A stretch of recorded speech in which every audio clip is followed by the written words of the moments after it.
en sus soluciones que plantea, no habla de dos cosas claves. Uno, cobrar impuestos a la minería del oro, no dice nada, ¿ya? Entonces ahí podía tener un ingreso extra, pero tampoco quiere tocar eso. Entonces ni por minería ni por hidrocarburos hay esperanza. Y por otra parte, en sus soluciones no toca para nada reducción de gastos. Entonces vemos que su discurso de antes está yendo contra él mismo, ¿no? O no sé, sería otro que se llamaba Luis Arce y que era ministro de Economía, ¿no? Entonces lo que él está proponiendo es vivir eternamente de la deuda, o sea que cada vez que lleguen más desembolsos, entonces ese es un plan suicida y además dice, así se hace en todo el planeta, ¿no? Entonces, ¿será en qué planeta vivirá? Pero eso es como vivir de una pirámide, de esas estafas donde haces una cadena y la deuda que has contraído hoy día la pagas con la de mañana y con la de pasado vas a pagar la otra y al final vas a acabar en la cárcel por estafador.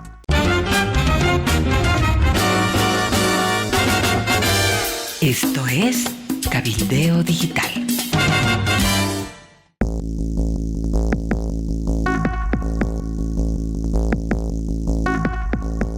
Pablo Villegas, qué gusto tenerlo en el programa. ¿Qué le pareció la intervención de Arce Catacora? Pensábamos todos que iba a lanzar un conjunto de medidas económicas y al final nada. Sí, también yo pensaba que no iba a dar ninguna novedad, ¿no? Y así ha sido, ¿no? O sea, primero me pareció una exposición bastante desordenada, entonces para su evaluación yo dije partiremos del cuadrito que esquematiza todo con que termina su exposición, ¿no? Que es básicamente, ¿por qué no hay dólares? Porque se acabó el gas. Y entonces de ahí la solución resulta bastante simple, pero dejo para tus preguntas, ¿no? La solución es que hacer más empresas estatales. Bueno, en realidad lo que ha planteado en su esquema sintético es invertir en exploración, en biocombustibles y básicamente eso es lo que ha planteado, ¿no? Eso es su resumen. Entonces la exposición es más pobre que lo que acostumbra a decir, ¿no? O sea, por ejemplo, en otros casos él habla mucho de inversión, ahora habló de 170 empresas, sustitución de importaciones, pero es difícil tomarle en serio porque no da, por ejemplo, cuando habla de las 170 empresas y la sustitución de importaciones, yo me pregunto, ¿cuál es el plan y los plazos, ¿no? ¿Qué es lo que va a sustituir y con qué plazos va a sustituir y a dónde están yendo esas inversiones? O sea, 170 no nos dice nada. Que lo único que habla es de la sustitución con biocombustibles, pero tampoco tiene plazos ni metas intermedias fijadas para cuánto cada año, etcétera. Y como ustedes saben, cuando inauguró la planta de biocombustibles en Santa Cruz, ahí lanzó la idea de dar incentivos para la producción de la materia prima, o sea, inauguran y no tenían ya un plan previo para producción de materia prima. Esa es la situación, ¿no? Ahora, cuando habla del agotamiento de las reservas y dice, faltó defender la nacionalización, entonces, primero nos dice que hay un caso positivo de exploración de hidrocarburos que es Mayaya, y bueno, ya hubo antes mucho más exitoso todavía que era el océano de gas, el mar de gas, ¿no? Ahora no sabemos, no han tenido tiempo de hacer una evaluación de reservas, mucho menos una evaluación de reservas probadas, entonces Es solamente un eslogan que han lanzado de que hay 3 millones de metros cúbicos o algo así. Y entonces no hay nada, ¿no? Cuando presenta, por ejemplo, su cuadro que se titula Pozos Exitosos, ¿ya? O sea, quiere decir que son exitosos, quiere decir que han dado pozos con producción, con capacidad de producción. Y ahí en la parte que corresponde a las exploraciones de YPFB, tenemos, sumando todo, 31 millones de metros cúbicos. Entonces, ¿de qué se queja? Si sus descubrimientos llegan a 31 millones. No, entonces no se puede tomar en serio los resultados que está mostrando. Y así podemos ir profundizando en esos detalles. Pero hay otro aspecto que me parece muy interesante. Yo estaba comparando sus declaraciones de ahora con las declaraciones que tenía, por ejemplo, el 2010, el 16, ¿ya? El 2016 él dijo que Bolivia podía estar bien con un barril de petróleo de $10 el barril, así, $10 el barril, ¿no? Y después criticaba a los economistas que él llamaba neoliberales y a los opinadores, porque decía, llegó la crisis del 2014 y no pasó nada en la economía boliviana, ¿no? Pero cuando hacemos la comparación de lo que costaba el barril de petróleo en el 2013, $105, $107 barril, con el crecimiento del Producto Interno Bruto per cápita, que era 5% anual, para cuando nos dan la pena de irse en 2019, el crecimiento había caído a 0.7 y el barril estaba en 60, ¿no? Entonces, ¿cómo era que con $10 podíamos sobrevivir? O sea, la economía se vino abajo. Y él acostumbraba a decir, estaba viendo una entrevista que le hicieron en el 2019 cuando volvió de su viaje a Brasil para su tratamiento en un canal de televisión, Cristo TV, creo. Entonces él decía lo mismo, ¿no? O sea, se cayó el 2014, cayeron los precios de las materias primas y no pasó nada en la economía, y lo que se ve es que la economía boliviana no depende más de las alzas y bajas de los precios de las materias primas, porque y esto es textual, ¿no? Dijo él, la importancia de los hidrocarburos en el Producto Interno Bruto es 6%, de minería 5%, juntos son 11%, pero les voy a dar la sorpresa. La sorpresa es una nueva característica de la economía boliviana, adivinen, ¿no? Y eso es que manufacturas es el 18%, entonces no dependemos más de los precios del mercado internacional. Entonces ahora el discurso es totalmente diferente, ¿no? Porque se ve que no solamente que dependemos, sino que nos han mentido todos esos años. Pero la otra cuestión es cuando vemos la importancia de manufacturas, que evidentemente era el 18% más que los otros sectores que he mencionado, es que él utilizaba esto para decir que Bolivia se ha industrializado, es un país diferente, y por eso todos los países nos estudian porque nosotros hacemos mejor que los otros países de la región.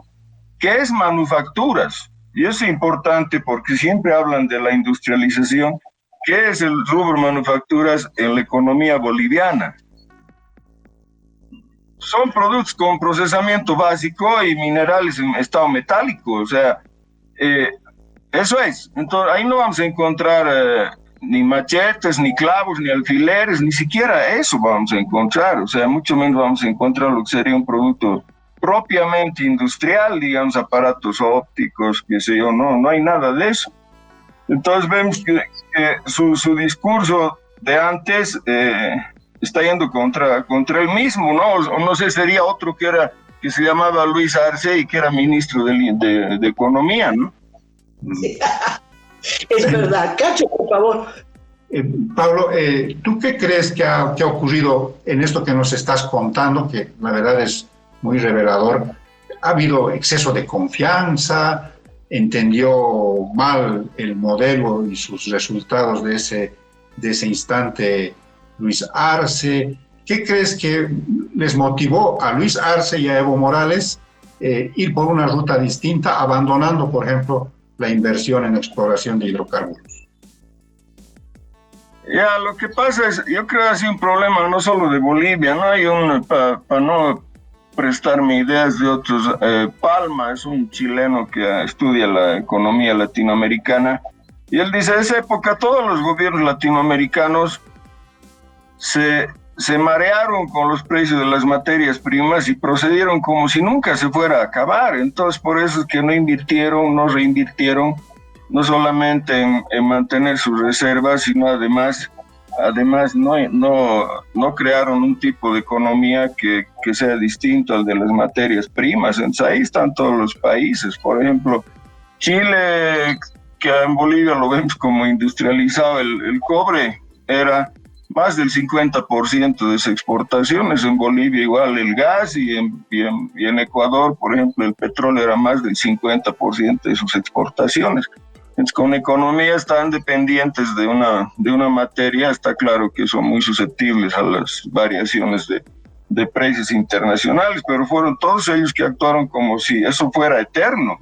Y recién en el 2014, cuando se caen todos los precios de las materias primas, eso es interesante, si me permites alargarme sobre eso. Evo Morales se fue a un encuentro de UNASUR, y ahí hizo un manifiesto lastimero, ¿no? Porque digo, queremos que nos expliquen qué es lo que el imperio está haciendo contra nosotros, que hagan una comisión, etcétera. O sea, con las bajas de las materias primas, o sea, como si no tuviera ministro de Economía. Fue a pedir afuera que le ayuden a entender. Y acá en Bolivia, el entonces ministro, que ha debido ser otro Arce, repito, entonces él venía con otros discursos, como dije, ¿no? Con $10 estamos tranquilos, ¿no? Y entonces fue una concepción se repitió la historia de siempre, ¿no? De paísito exportador de materias primas que creen que eso nunca se va a terminar, y esa es la cuestión, ¿no? Pablo, para terminar, ¿cuáles son las perspectivas? ¿Cómo llegará, si es que llega Arce al 25? ¿Cómo llega el país? ¿Cómo llega Arce y cómo llega el pueblo?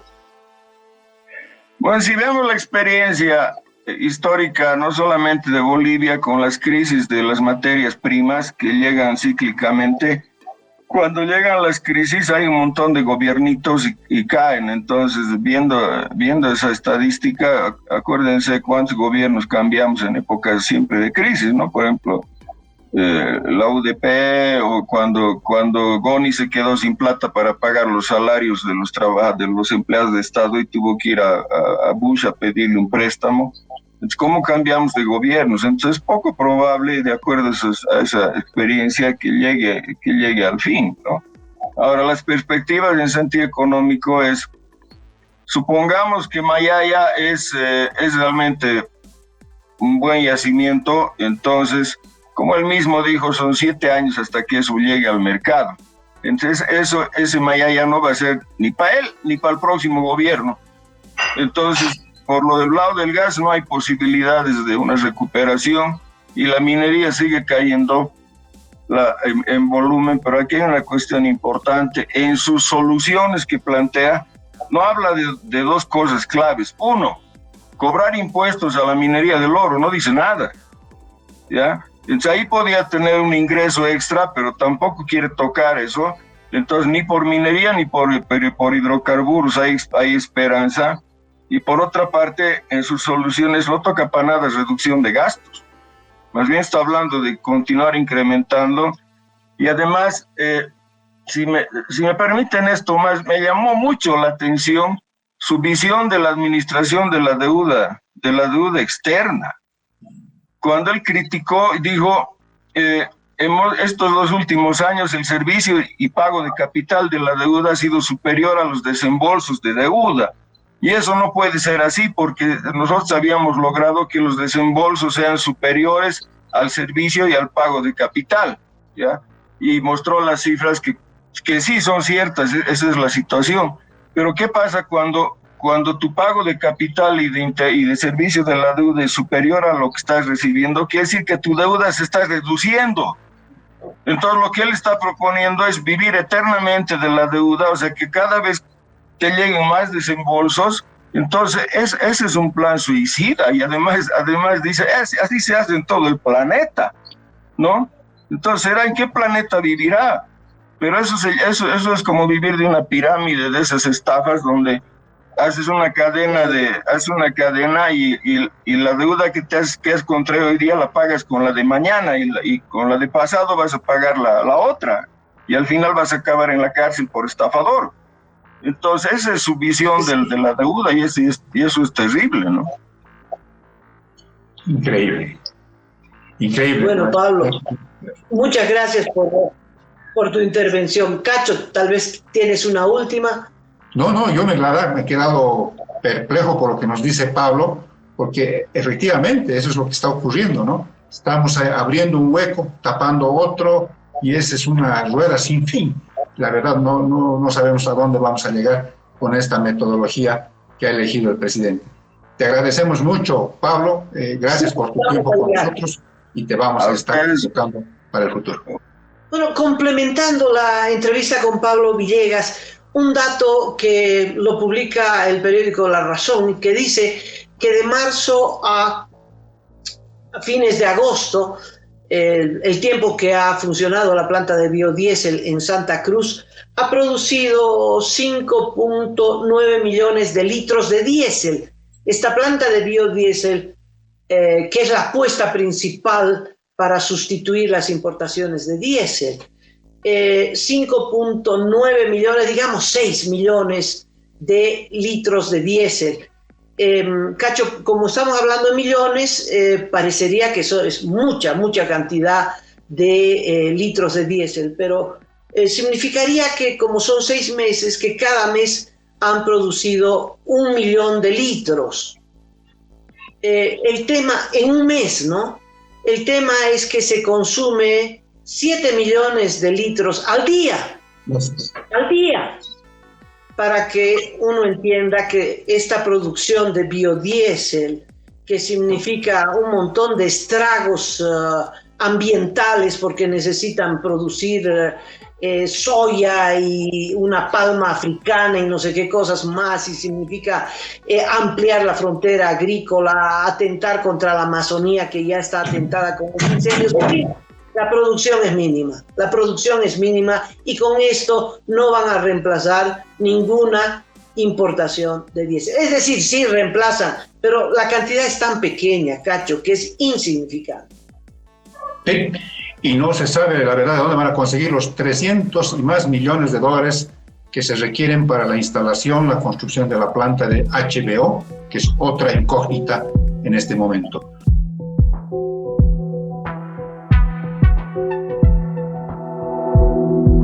Aporta a Cabildeo Digital y apoya al periodismo independiente.